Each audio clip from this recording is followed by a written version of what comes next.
विद्यमान खेड दापोली मंडळाचे आमदार ते विजय दत्तरे यांचे शुभ हस्ते या ठिकाणी श्रीफळ वाढून या ठिकाणी मैदानाचे उद्घाटन झाले आणि शिवाजीवाद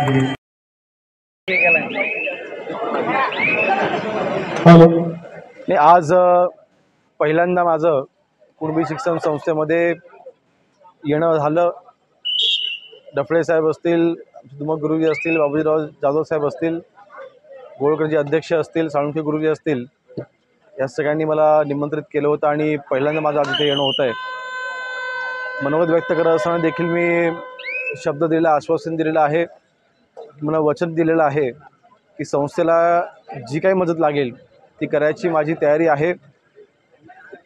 खेड तालुक्यामध्ये असलेल्या शिक्षण संस्था अजून मोठ्या झाल्या पाहिजेत, त्यांचा विस्तार वाढला पाहिजे।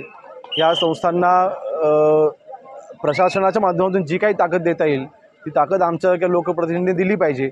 ह्यासाठीची नक्कीच माझी देखील तयारी आहे। नक्कीच आम्ही ह्यापुढे समन्वय वाढवू।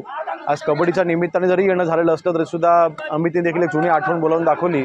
तुबा कदम साहेबांच्या 61व्या वाढदिवसाच्या निमित्ताने रामदासभाई 1996 साली पहिल्यांदा संस्थेमध्ये आले होते आणि त्यानंतर इतक्या वर्षानंतर आज माझं इथे येणं होतं आहे।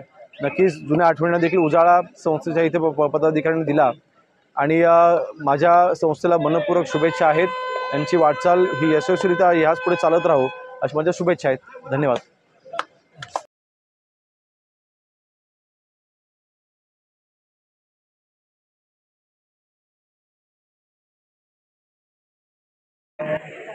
त्याचबरोबर अनेक राष्ट्रीय आणि आंतरराष्ट्रीय स्पर्धा ज्यांच्या मार्गदर्शनाखाली संपन्न झाल्या असे चिपळूणचे विलासजी गुजर यांचा आपण या ठिकाणी यथोचित मान सन्मान करतोय। दुसरे कबड्डीतला दिग्गज